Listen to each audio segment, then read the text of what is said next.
The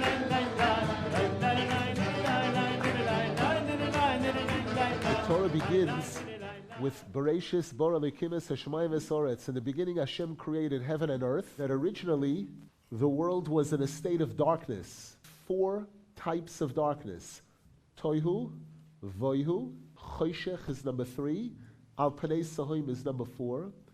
And the Medrash tells us that this was foretelling the 4 different major exiles that Klal Yisrael would go through. The first one, the soihu, is Bavel, the destruction of the first Beis Hamikdash. Voihu is Poras Umodai, the Persians. Choshech is the Greeks. And Al Panei Sahoim refers to the final exile, the one that we're in today. We find also the forerunner of these 4 major Goliaths was when the Jews were in Egypt. And when the Torah begins to tell us about the suffering that was about to begin in Egypt, it says, Vayhi bayomim horabim hoheim. It was during those many days, and it begins to tell us about the Paro's intentions to make the Jews suffer, etc. The Meforshim tell us that the word rabim is a remez, again, many, that it wouldn't just be this one exile of Mitzrayim. There would be many exiles. The Reish is Roimi, the exile that we're in today, which is called Golus Romi or Edom. The Beis is Bavel, the Yud is Yavon, and the Mem is Modai, Parasu Modai, the Persians, called Medaya, foretelling these 4 major exiles. The pasuk was mentioned, we were singing Lahagid Baboiker Chazdecha, that when a person feels a ray of light, or when a person can find a ray of light, then it's Chazdecha. That a person thinks about Hashem's kindness, that Hashem is shining this light on me this morning, M-O-R-N-I-N-G, this sun. At night, when it's dark, then a person has to shift into a different place. That a person has to believe that even though right now it's dark and difficult and unpleasant, it's going to come to an end. It's temporary. At night, we try to focus on emunah, faith, believing. There's a pasuk, ish emunais rav brachos. A person who is strong in faith is a person who has a multitude of brachos. We know that the Torah tells us that there are certain prerequisites to blessing. The Gemara says in several places, Lo yimotza kadosh baruch hu kli machzik bracha ela hashalom. Hashem says one of the most important vessels for blessing is shalom, peace. Peace between husband and wife, peace between brothers, peace between neighbors, peace between nations on all different levels. And another very critical vessel for bracha is emunah, faith. Ish emunais rav brachos. When the Kohanim bless us, we started the Torah reading of Chanukah that Moshe Rabbeinu says to Aaron HaKohen, Koi sevarachu es bnei Yisrael. This is how you should bless the Jewish people. Emar lehem, say to them, Yivarechecha, may Hashem bless you with wealth. V'yishmerecha, may He protect you. Yoer Hashem punav elecha.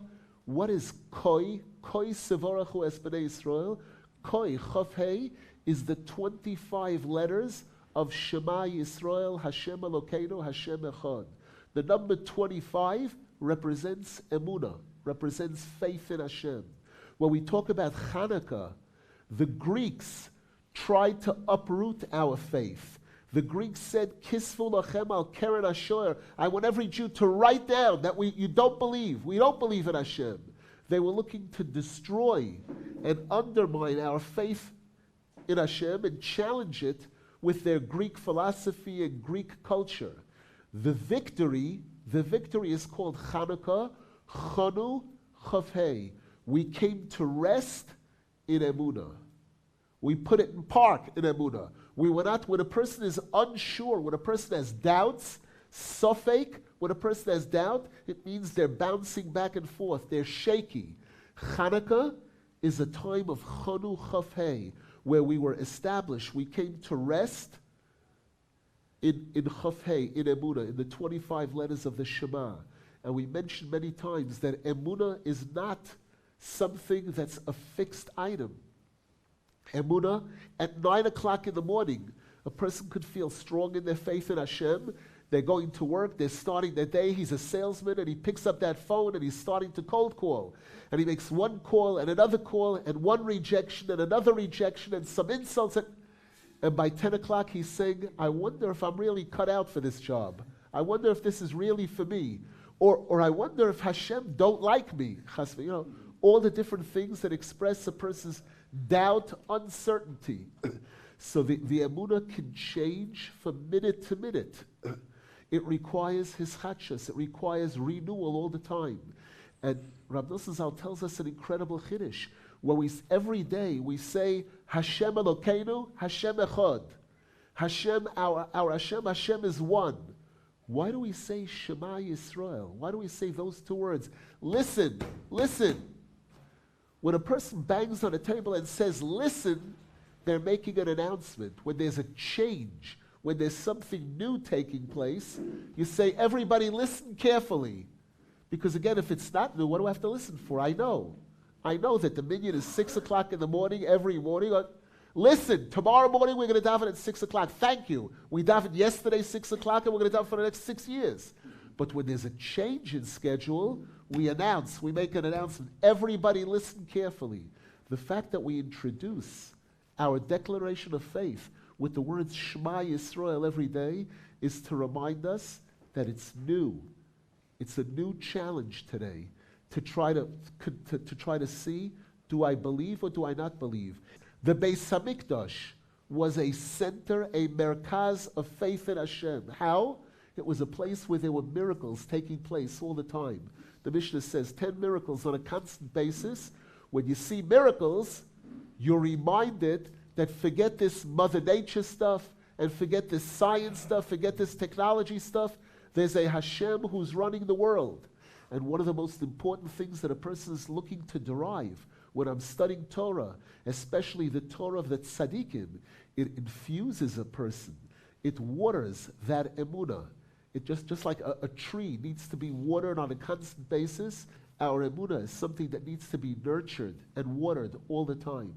And if we have that, that is the vessel for all blessing. That's the foundation of the entire Yiddishkeit. The Yira, the Ahava, the Anova, all the other midos. With emunah, the Ramban, there's a famous Ramban, I believe in Parshas Boy, who writes that if a person performs any of the good deeds in the Torah, and they do it because they think it's a nice thing to do, it's a nice thing to stand up for an old man, then they're not fulfilling the mitzvah. The mitzvah is I'm doing it because Hashem said so. And if Hashem said to sit down when an old man goes, I would sit down. I'm not doing it because it sounds nice to me. I'm doing it because as a display of my faith and loyalty to Hashem, that faith and loyalty. Through that, a person, the pasuk says, "Ve'rastichli be'emunah v'yodates Hashem." If a person starts off with this faith, then eventually they get to understand a tremendous amount. They get to see how it does make incredible sense and everything. But my reason, if you ask me why am I davening Shachris, is it because I understand that I'm doing it mipnei shehatorah amra, because simple Simon said to do it. We should be zoche to renew this emunah now. This emunah comes from the Torah. It comes from a Bet Knesset, from a Beis Hamedrash. It comes from Chabura, comes from friends. Even the greatest tzaddikim, David HaMelech, said, Chover ani l'chol asher yoreucha. He understood that he couldn't succeed in Yiddishkeit alone. Person needs Chabura. A person needs the first mitzvah in the Torah, husband and wife, Chavrusa, a minyan, a Beit Knesset. We should be zoche that gatherings like this, minyanim for learning, for Torah, for tefillah, for shira, to celebrate a chag, should elevate our emunah. The pasuk says, "Tovoi toshuri meiroi shamona." Hashem says, "You will come to see me in my full glory." Hashem will pull the curtain and take us out of this state of hastorah, out of this state of hester ponim, where Hashem is hiding from us. He'll reveal Himself completely, meiroi shamona, when there'll be an increase of emunah. She